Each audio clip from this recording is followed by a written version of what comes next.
Halo saudara-saudara, bertemu lagi di Summary Daily Bible School.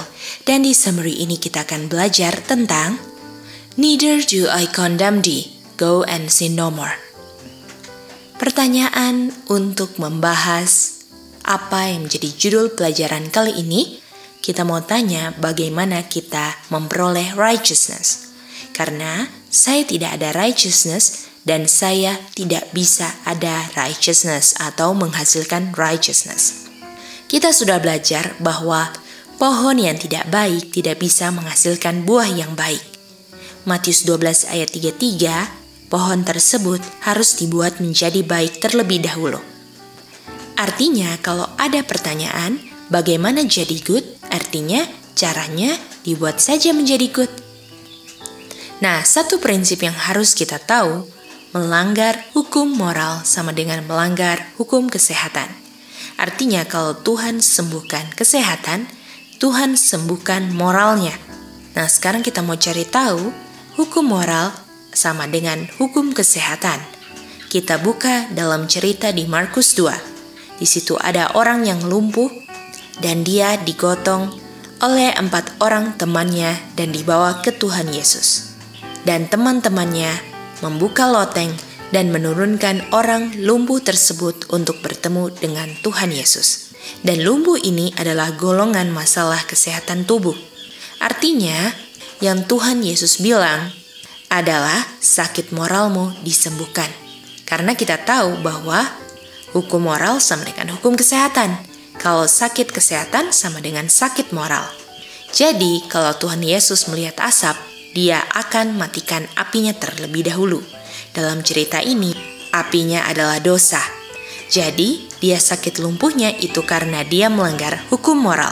Jadi, kalau kita sakit, kita harus cari tahu apa pelanggaran yang kita buat. Nah, sekarang pertanyaannya, orang yang tidak bisa menurut bagian tubuh mana yang lumpuh? Yaitu hatinya. Jadi, kalau sakit jasmani karena dia melakukan pelanggaran akan hukum moral. Jadi kalau dia sakit jasmani, yang diperbaiki dahulu adalah hatinya. Pertanyaannya, bagaimana cara membereskannya? Caranya adalah dengan dosanya diampuni. Dan kata lainnya, dosa diampuni adalah neither do I condemn thee. Dan setelah itu bilang go and sin no more. Kita kembali ke cerita Abraham. Abraham tidak sanggup untuk memiliki anak dan tidak berhasilnya melalui istrinya ataupun menyarankan Eliezer menjadi ahli warisnya.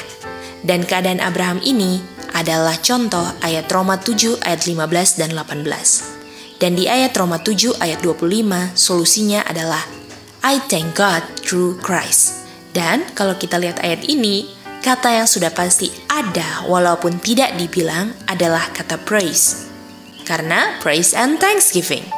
Jadi, kita berterima kasih kepada Bapa melalui Christ karena apa? Karena Bapa memberikan anaknya, Yohanes 3 ayat 16. Dan pemberian ini, apakah hasil kerja saya? Bukan, karena upah hasil kerja saya adalah kematian. Jadi, pemberian atau upah yang baik itu tidak ada andilnya sama sekali di bagian saya. Karena ini adalah grace yang adalah pemberian, Efesus 2 ayat 8. Jadi keadaan Abraham yang dia tidak sanggup untuk memiliki anak walaupun melalui Sarai ataupun Eliezer, keadaan ini haruslah diampuni. Dan orang yang diampuni karena dia sedih terhadap dosa. Dan ketika dia sudah diampuni, satu paketnya adalah go and sin no more. Dan ini semua adalah grace atau pemberian yang diberikan Bapa melalui anaknya.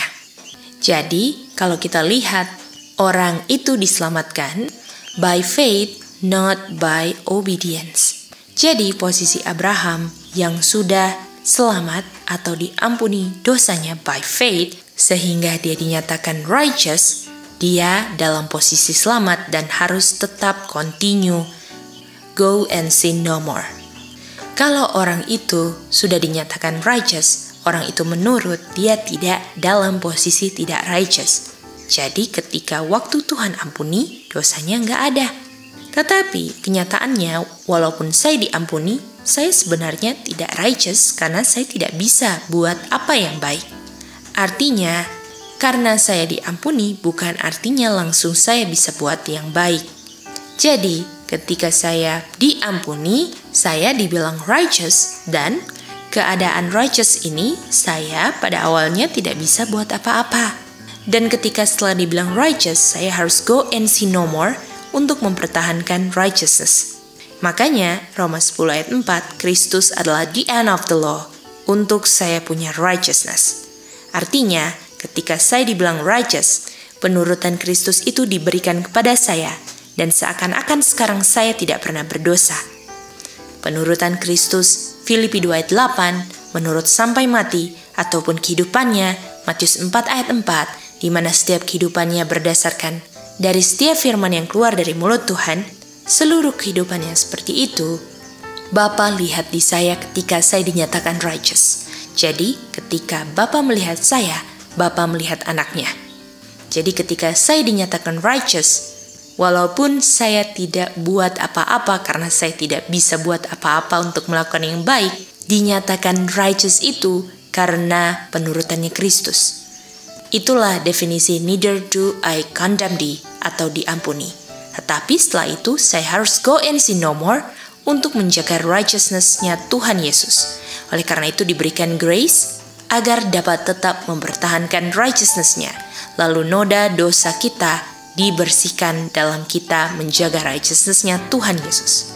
Oleh karena itu, kalau rencana keselamatan itu tidak cuma diampuni, harus go and sin no more, kita pun harus continue belajar. Dan kita belajar untuk bisa melakukan setiap firman Tuhan. Dan ketika kita melakukan firman Tuhan, itu untuk cleanse noda dosa saya. Dan ketika saya bersih dari noda dan cacat saya dimeteraikan dan saya siap untuk berdiri di time of trouble. Kesimpulannya, ketika Tuhan memberikan kita grace, atau kita tahu kata lain grace adalah spiritnya, itu untuk menginsafkan kita dari dosa. Ketika saya diinsafkan, saya akan sedih terhadap dosa saya, dan saya tidak mau buat lagi. Lalu saya mengaku dosa-dosa saya diampuni, sehingga saya go and sin no more. Artinya, setelah saya diampuni, untuk go and sin no more, perlu sekali saya untuk continue belajar firman Tuhan. Tetapi, saudara-saudaraku, tidak ada gunanya belajar kalau kita tidak ada niat untuk melakukannya. Oleh sebab itu, marilah kita bertekad untuk continue mempertahankan righteousness-nya Tuhan Yesus. Dan kita mempertahankannya itu dengan grace, Word of God. Penting sekali artinya untuk kita belajar firman Tuhan, merenungkan, dan bertekad untuk melakukannya. Demikianlah Summary Daily Bible School kali ini. Kita bertemu lagi di Summary Daily Bible School berikutnya. Tuhan memberkati.